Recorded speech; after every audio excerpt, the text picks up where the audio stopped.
Welcome students. Today we will talk about science of class 10th and यहाँ पे आज हमारा टॉपिक है केमिकल इक्वेशन। तो गाइज चलिए आइए देखते हैं कि ये केमिकल इक्वेशन क्या होता है और ये केमिकल इक्वेशन कितने टाइप का होता है। तो गाइज अगर हम लोग केमिकल इक्वेशन को डिफाइन करना चाहें तो chemical equation is the symbolic representation of chemical reaction. जब हम लोग केमिकल रिएक्शन को सिंबल्स के फॉर्म में रिप्रेजेंट करते हैं, symbolic representation of chemical reaction is called as chemical equation. अब देखिए केमिकल रिएक्शन में डिफरेंट केमिकल्स होते हैं, वो एक दूसरे से रिएक्ट करते हैं, तो कुछ रिएक्टेंट होते हैं, वो रिएक्टेंट आपस में मिल करके एक नया प्रोडक्ट न्यू सब्सटेंस बनाते हैं। तो नया सब्सटेंस प्रोडक्ट होता है, प्रोडक्ट का भी कुछ केमिकल इक्वेशन होता है, केमिकल सिंबल होता है। तो उनको जब सिंबल्स के फॉर्म में रखते हैं तो such type of equation is called as chemical equation. और अगर हम बात करें कि केमिकल इक्वेशन के टाइप्स की, तो केमिकल इक्वेशन के टाइप्स दो तरह के हैं। एक तो बैलेंस्ड केमिकल इक्वेशन होता है और दूसरा है अनबैलेंस्ड केमिकल इक्वेशन। और गाइज अगर हम लोग यहाँ पे बैलेंस्ड केमिकल इक्वेशन की बात करें तो balanced chemical equation a chemical equation which has exactly same number of atom of different element on both side, reactant side as well as product side। मतलब केमिकल इक्वेशन के दो sides होते हैं, एक तो है रिएक्टेंट साइड और दूसरा है प्रोडक्ट। जैसे अगर इस तरफ हम देखें तो ये रिएक्टेंट साइड है और ये है प्रोडक्ट साइड, ये है प्रोडक्ट साइड। तो रिएक्टेंट साइड और प्रोडक्ट साइड अगर सेम नंबर ऑफ एटम है, सेम नंबर ऑफ एटम है डिफरेंट एलिमेंट के, तो इट मीन्स वो क्या है, बैलेंस्ड इक्वेशन। और अदरवाइज वो क्या होगा, अनबैलेंस्ड इक्वेशन। तो केमिकल इक्वेशन दो तरह का हुआ, क्या, एक तो हुआ बैलेंस्ड केमिकल इक्वेशन और दूसरा हुआ अनबैलेंस्ड केमिकल इक्वेशन। तो गाइज अभी हम लोगों का मेन टॉपिक है कि बैलेंसिंग केमिकल इक्वेशन। एक हमें अनबैलेंस्ड केमिकल इक्वेशन दिया है तो उसको बैलेंस कैसे करें। हमारा आज का टॉपिक है कि एक अनबैलेंस्ड केमिकल इक्वेशन है तो उसको बैलेंस कैसे किया जाए। तो गाइस चलिए आज देखते हैं कि कैसे हम लोग एक अनबैलेंस्ड केमिकल इक्वेशन को या एक अनऑर्डिनरी इक्वेशन को बैलेंस्ड केमिकल इक्वेशन में कैसे कन्वर्ट करते हैं। तो इसके लिए मैंने पहला एक एग्जांपल ले रखा है, ये है कॉपर ऑक्साइड। जब कॉपर ऑक्साइड कॉपर से रिएक्ट होता है तो हमें कॉपर का रिडक्शन यहाँ हो जाता है, कॉपर मिलता है और कार्बन डाइऑक्साइड निकलती है, गैस निकलती है। तो ये एक केमिकल इक्वेशन है, केमिकल इक्वेशन है। और अभी ये केमिकल इक्वेशन बैलेंस्ड नहीं है, हमें इसे बैलेंस करना है। तो बैलेंस करने के लिए पहले हम लोगों को गाइस किस एलिमेंट के कितने कितने एटम हैं on both side, reactant side as well as product side, वो हमें मेंशन करना होगा। जैसे अगर रिएक्टेंट साइड देखें तो यहाँ कॉपर एलिमेंट है, ऑक्सीजन है एंड कार्बन है। कॉपर के कितने 1 एलिमेंट हैं, ऑक्सीजन के कितने 1 एलिमेंट हैं और कार्बन के कितने हैं 1 एलिमेंट। अगर यहाँ इस तरफ देखें आरएचएस साइड तो कॉपर के यहाँ पर 1 एलिमेंट हैं, कार्बन के कितने हैं, ऑक्सीजन के कितने हैं 2 एलिमेंट हैं एंड कार्बन के कितने हैं 1 एटम है। ऑक्सीजन के 2 एटम्स हैं और कार्बन के कितने हैं 1 एटम। तो यहाँ पर अगर देखें तो यहाँ पर एग्जैक्टली अगर हम देख रहे हैं तो कॉपर यहाँ एक है और यहाँ भी एक है, ऑक्सीजन यहाँ एक है और यहाँ ऑक्सीजन 2 है। तो इट मीन्स यहीं पे प्रॉब्लम दिख रही, और कार्बन भी यहाँ पे एक है और यहाँ भी एक है। तो अब अगर ऑक्सीजन को हमें, और हाँ यहाँ पे हमें क्या करना होगा, यहाँ पर हम इनका कोफिशिएंट, गाइस केमिकल रिएक्शन का, केमिकल इक्वेशन का कोफिशिएंट क्या होता है ये हम लोग जानते हैं। जैसे ये एक केमिकल का सिंबल लिखा हुआ है तो इसके आगे जो भी वर्ड लिखेंगे, जैसे हम यहाँ 2 लिख दिए या 4 लिख दिए, 6 लिख दिए, तो ये इसका क्या है, कोफिशिएंट। और गाइज यहाँ पे इनके एक या एक से ज़्यादा के कोफिशिएंट को ही चेंज करके हमें बैलेंस करना होता है केमिकल इक्वेशन को। मतलब केमिकल इक्वेशन को बैलेंस करना है तो हम लोग कोफिशिएंट की वैल्यू चेंज करके केमिकल को बैलेंस करेंगे। तो गाइज चलिए देखते हैं, यहाँ ऑक्सीजन 1 है और यहाँ ऑक्सीजन 2 है। तो यहाँ 2 ऑक्सीजन है, ज़्यादा है, यहाँ कम है, तो यहाँ 1 ऑक्सीजन की और ज़रूरत है। और ये ऑक्सीजन कब आएगा, जब यहाँ पर अभी कुछ नहीं लिखा हुआ है तो 1 होगा। इट मीन्स तो यहाँ अगर हम 2 रख देते हैं तो अब यहाँ पर ये इसकी डिजिट चेंज हो जाएगी। अब यहाँ कॉपर कितना हो गया, ये 1 कॉपर की जगह अब ये क्या हो गया, 2 कॉपर हो गया। और ऑक्सीजन कितना हुआ, 1 हट के अब कितना हो गया, 2 हो गया। अब गाइज अगर अब फिर देखते हैं तो ऑक्सीजन तो यहाँ बैलेंस हो गया, लेकिन एक और डिस्टर्बेंस क्रिएट हो गई कि यहाँ कॉपर का अमाउंट भी चेंज हो गया। कॉपर यहाँ 2 हो गया और यहाँ कॉपर 1 ही है। तो इस तरफ कॉपर के अमाउंट को देखिए, यहाँ से कॉपर को 2 करके हम चेंज कर सकते हैं। तो अब ये भी जो है ये चेंज होके कितना हो गया, 2 हो गया। तो दिस इज हाउ। अब ये हम देख सकते हैं कि यहाँ देखिए कॉपर कितना है, 2 है, ऑक्सीजन कितना है, 2 है, और कार्बन कितना है, 1 है। तो ये हमारा बैलेंस केमिकल इक्वेशन तैयार हो गया। तो this is how we will balance the chemical equation. तो चलिए आइए एक दूसरा एग्जांपल कंसिडर करते हैं। यहाँ पर है हाइड्रोजन, यहाँ है ऑक्सीजन, और ये मिलकर क्या बना है, वाटर। मतलब ये जनरल सी रिएक्शन है कि जब हाइड्रोजन ऑक्सीजन से रिएक्ट करती है तो वाटर फॉर्म होता है। तो आइए रिएक्टेंट और प्रोडक्ट साइड, यहाँ पे सिर्फ 2 ही एलिमेंट है, एक तो है हाइड्रोजन और दूसरा है ऑक्सीजन। यहाँ अगर देखें हाइड्रोजन कितना है, 2 एटम है, और ऑक्सीजन के कितने हैं, 2 एटम है। गाइस दिख रहा है, बिल्कुल क्लियर है कि हाइड्रोजन के 2 एटम्स हैं और ऑक्सीजन के 2 एटम्स हैं। और इस तरफ अगर यहाँ देखें प्रोडक्ट साइड, तो हाइड्रोजन एंड ऑक्सीजन, हाइड्रोजन के तो 2 हैं लेकिन ऑक्सीजन के कितने हो गए हैं, 1। ऑक्सीजन के ओनली यहाँ 1 ऑक्सीजन है। वाटर में 2 हाइड्रोजन है और H2O, तो H2 है, हाइड्रोजन 2 है और ऑक्सीजन 1 है।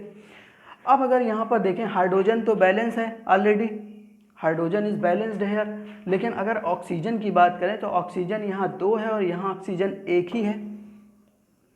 यहाँ 2 है, यहाँ 2 है और यहाँ 1 है। तो क्या करना पड़ेगा, यहाँ पर इसके कोफिशिएंट में अगर हम मल्टीप्लाई कर दें 2 से, तो यहाँ 2 ऑक्सीजन हमें मिल जाएगी। ये ऑक्सीजन यहाँ 2 हो गई।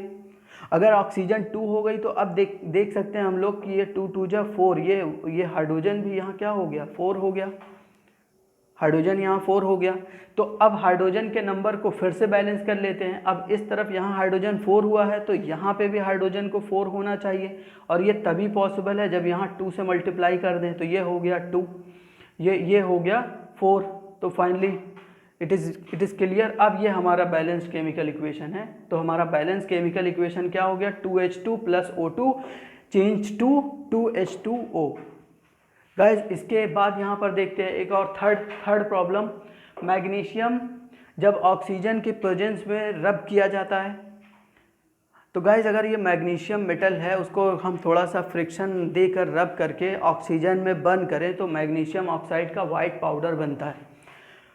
वाइट पाउडर मैग्नीशियम ऑक्साइड का बनता है। तो इसको बैलेंस करते हैं। तो यहाँ पर ये मैग्नीशियम और ऑक्सीजन 2 एलिमेंट है, मैग्नीशियम 1 है और ऑक्सीजन कितने हैं, 2 हैं। जबकि प्रोडक्ट साइड देखें तो मैग्नीशियम यहाँ पर कितना है, 1, और ऑक्सीजन कितना है, 1।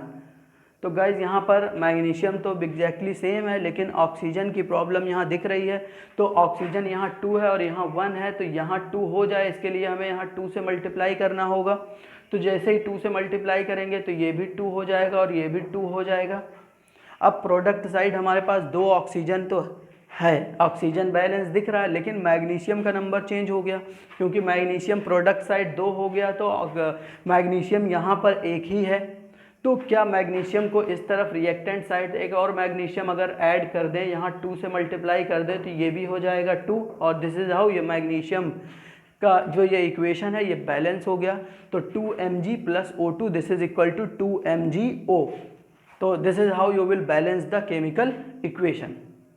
एक और क्वेश्चन पर करते हैं गाइज, यहाँ पर कुछ और क्वेश्चंस डिस्कस करते हैं। जैसे यहाँ पर हमने लिख रखा है, ये है C2H2 एसिटिलीन। वही वेल्डिंग में जो गैस यूज़ होती है एसिटिलीन, फलों को पकाने के लिए भी जो गैस यूज़ होती है एसिटिलीन है।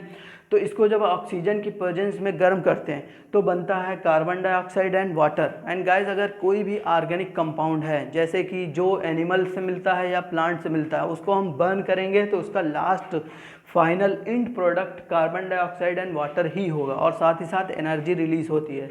प्लस गाइज यहाँ पे एनर्जी भी रिलीज़ होती है, लेकिन वो मैंने मेंशन नहीं किया है। फिलहाल हम यहाँ पर केमिकल इक्वेशन को एटम्स को बैलेंस कर रहे हैं। एनर्जी, आफ्टर ऑल एनर्जी का भी बैलेंस हम लोग लास्ट में देखेंगे कि कहाँ एनर्जी निकलती है, कहाँ एनर्जी एब्जॉर्ब होती है, वो हम लोग देख चुके हैं और उस पर और डिटेल हम लोग बाद में बात करेंगे। अभी फ़िलहाल इस इक्वेशन को कैसे बैलेंस करें इसकी बात करते हैं।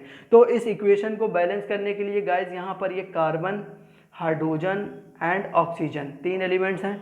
यहाँ प्रोडक्ट में भी कार्बन, हाइड्रोजन ऑक्सीजन।